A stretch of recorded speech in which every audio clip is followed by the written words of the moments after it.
There are few earthly things more beautiful than a university.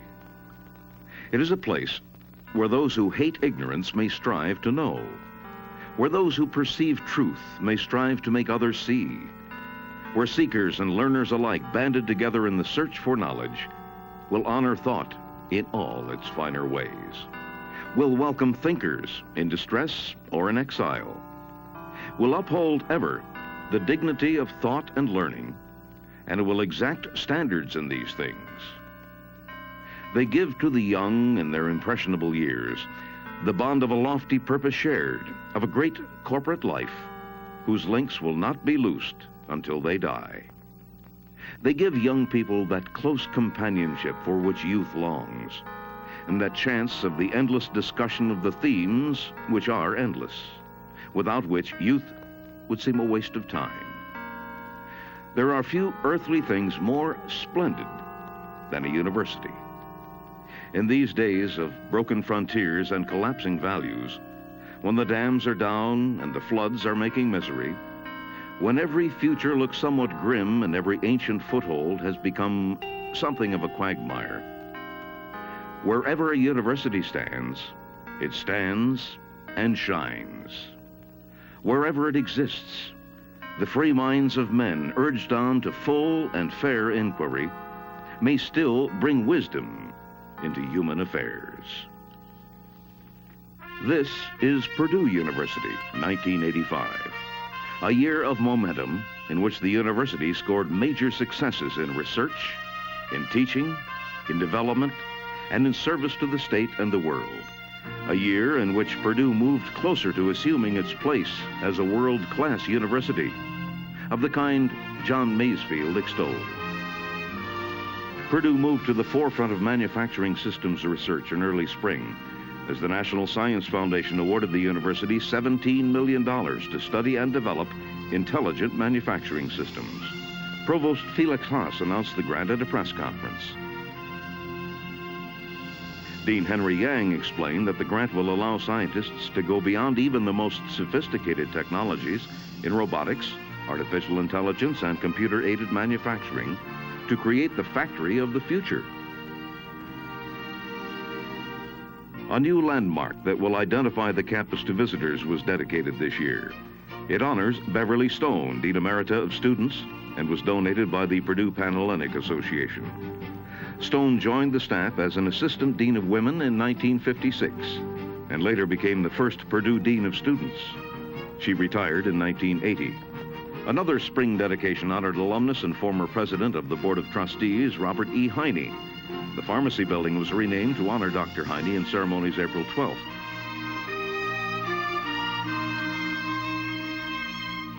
Purdue President Stephen Bering lauded Heine, saying that he had served Purdue in every way possible. Lambert Fieldhouse was the site of yet another dedication this spring, as the Fitness Center was named to honor Professor A.H. Ishmael. An internationally known fitness and health expert, he brought Purdue to the forefront in the field before his death in 1984. The School of Veterinary Medicine celebrated its 25th anniversary at its annual open house in April. Tours, displays, demonstrations, and other activities highlighted the school's past progress and future directions.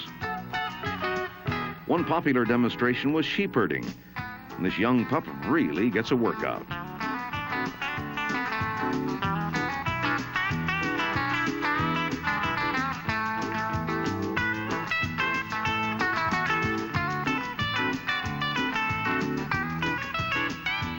May's sunshine brings flowers, and it also brings the annual Mother's Weekend and University Sing. Sponsored by the Student Union Board, the competition filled the union halls with melody. Purdue's alumni came home in the spring to visit old friends, remembered places, and to check out the new of Purdue. Gala Week activities included the annual class parade, the Founders Day banquet, tours, and breakfasts. The Ag Alumni Pancake Breakfast started early in the Ag Administration Building basement. Pancakes, sausages, and fellowship were the order of the morning. Meanwhile, down the street in the Krannert Executive Education Center, a portrait of John Day, former Dean of Purdue's Management Schools and Vice President for Development, was unveiled.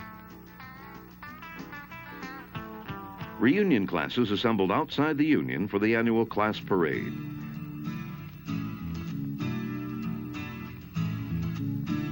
Reunioners carried their class banners in a ceremonial march west on State Street to John Purdue's grave.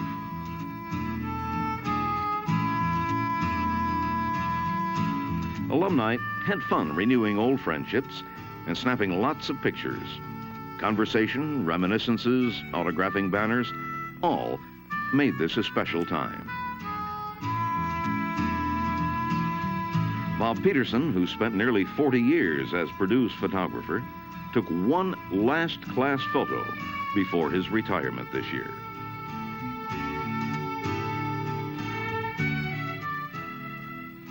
The John Bradshaws, Thelma Scanlon, and the Philip Kimmels talked about their reunions. I was on the Gala Week committee in 1935, and at the end of it concluded that anybody that had been out 15 years or more was gone. Here we are at the 50th reunion, and we're enjoying it. Go ahead. Well, and I'm just getting a preview because mine comes up in 2 more years. It's fun. But I think it's really great, and I'm happy to be here. We're back for Gala Week. We enjoyed it 2 years ago for my 50th, and now we're sure enjoying it for her 50th. That it's wonderful to be here, and I've seen so many people already, and there are more to come. The serenity of flowering trees and the Loeb Fountain on the Purdue Mall helps students counteract the stress of impending final exams and interviews with prospective employers.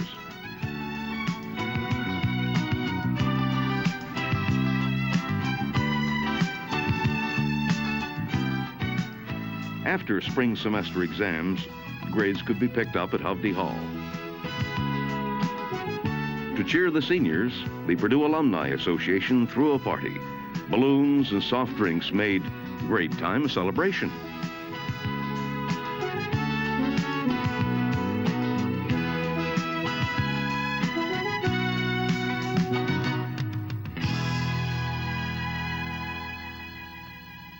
The West Lafayette commencement ceremonies, always impressive, took on added elegance in 1985.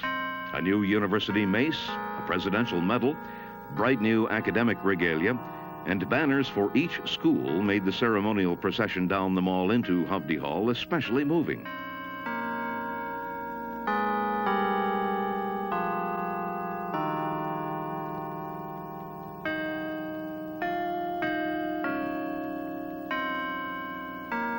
In 4 ceremonies, about 4,700 bachelor's and graduate degree candidates received their diplomas. The Hall of Music was decorated with the new banners, and President Beering spoke to each graduation group of their bright futures, social duties, and the gifts they could bring to society.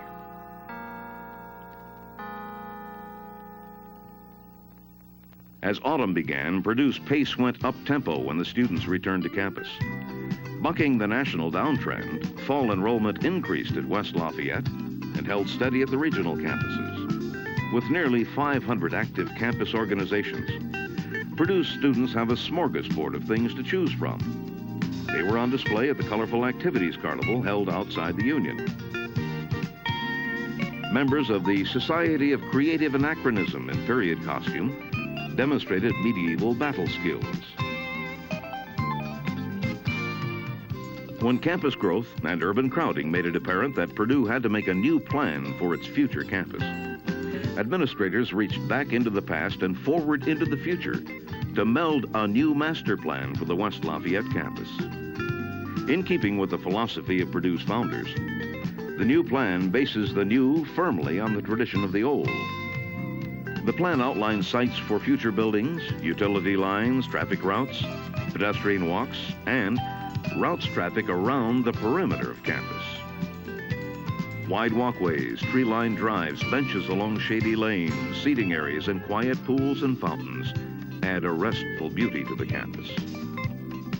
Thomas Schmenk, Director of Facilities Planning and Construction, answered questions about the plan, which he explained will help solve the growing problems of competition between automobiles and people. parking garages ringing the campus will remove most traffic and parking from Center Campus.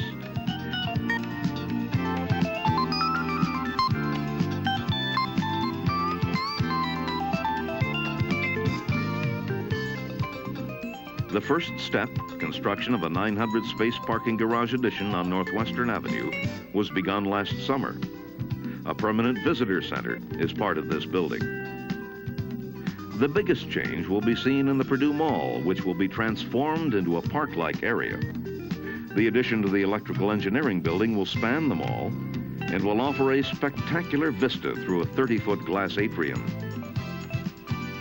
Buildings, renovations, remodeling, and dedicating were a big part of campus life in 1985. For instance, the Memorial Gymnasium, which was built in 1908 to honor students and staff killed in a 1903 train wreck, was remodeled to house Purdue's Department of Computer Science. As much as possible of the original structure was retained, and workers made exact replicas of the original front doors, but the inside was redone to house the nation's first computer science department in state-of-the-art style. Work on renovating the Humanities, Social Science, and Education Library was nearing completion by year's end.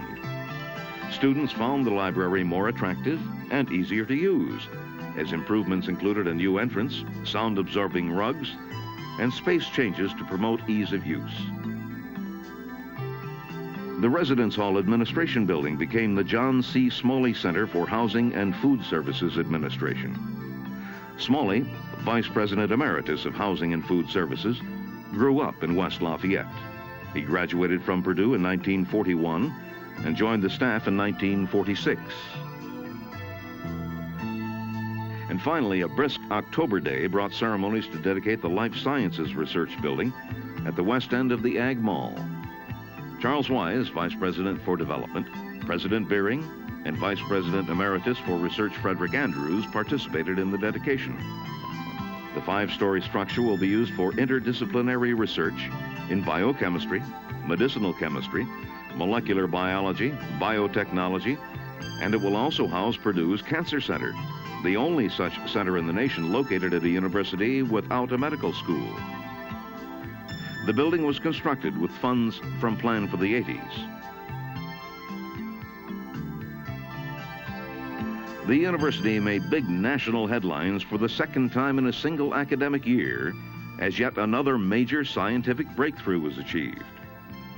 In September, Dr. Michael Rossman, Hanley Distinguished Professor of Biological Sciences, generated terrific excitement when he reported that Purdue researchers had determined in atomic detail the 3-dimensional structure of one of the common cold viruses.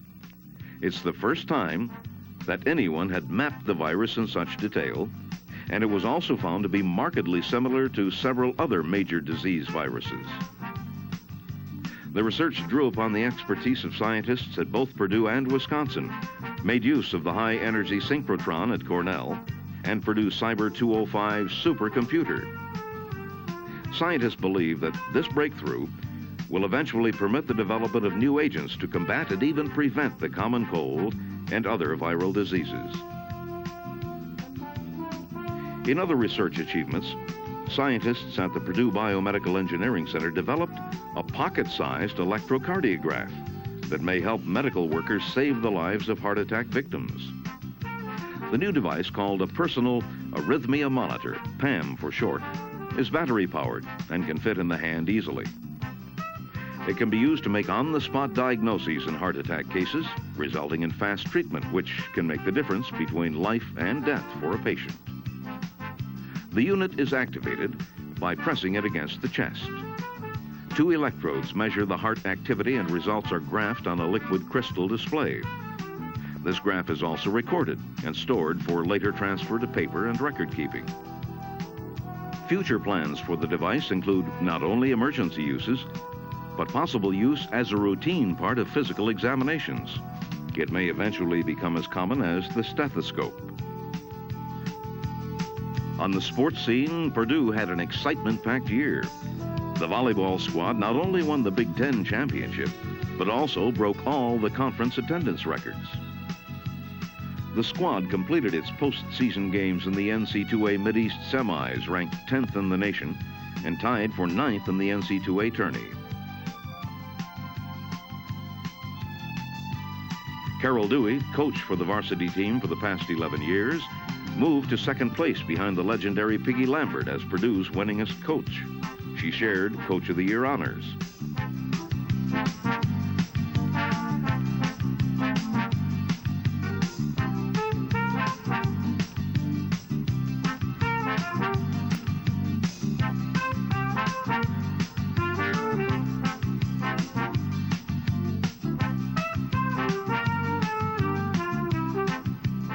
Football fans saw plenty of excitement from Air Everett as his impressive passing performance led him to numerous offensive and passing records.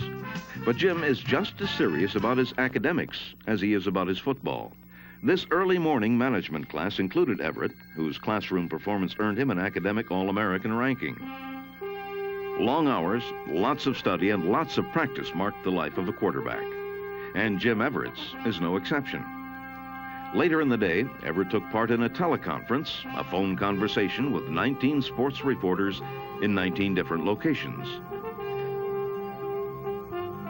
Jim Vrujink and Mark Adams of the Sports Information Office were on the scene to help. And then, off to football practice and conferences with Coach Leon Burtnett.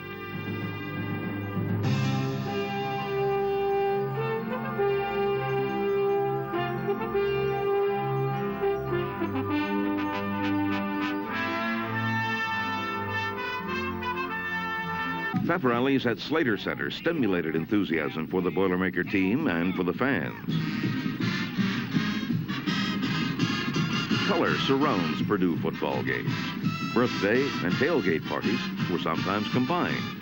Dawn Beck and Kimberly Crum were named the 1985 Silver Twins. Though they're not sisters, the resemblance is astonishing. And graduate student Valerie Ludwig dazzled Boilermaker fans with her spectacular performances as the Golden Girl.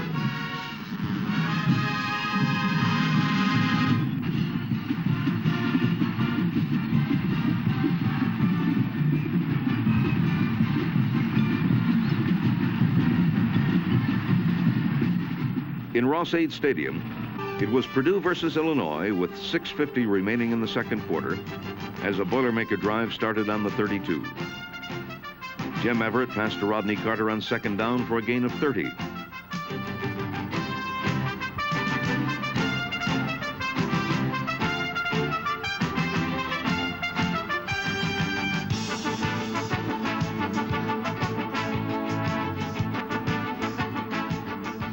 Two plays later, he again passed, this time to Ray Wallace for a touchdown, completing a scoring drive for 68 yards in just 6 plays. Purdue won the game, and for the year, Everett led the nation in total offense and set a new Purdue single-season passing record. He was named MVP for the 2nd time. The Boilers finished the season 5-6. Spirits were sky high for an exciting homecoming that featured a special reunion for 14 Purdue alumni astronauts. There were homecoming displays. Purdue's first homecoming parade in almost 60 years got started at 9 a.m. about a mile north of the campus.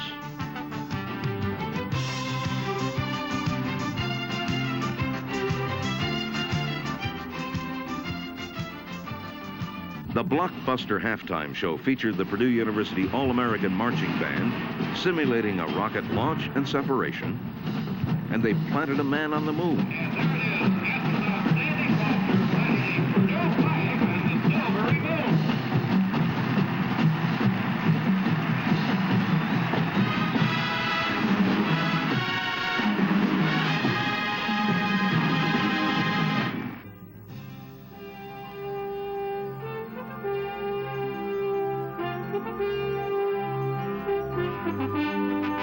The astronauts were introduced to the crowd, including Donald E. Williams, who helped to organize the astronaut reunion, Neil Armstrong, the first man to walk on the moon, and Eugene Cernan, the last man to walk on the moon.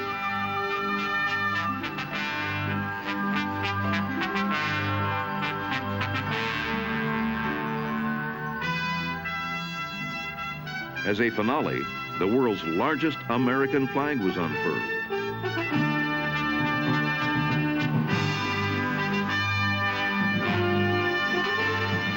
Wendy Bain, a senior in management, was crowned homecoming queen. The Purdue spacemen were featured at the Purdue Alumni Association-sponsored homecoming banquet. The astronauts and their wives were introduced.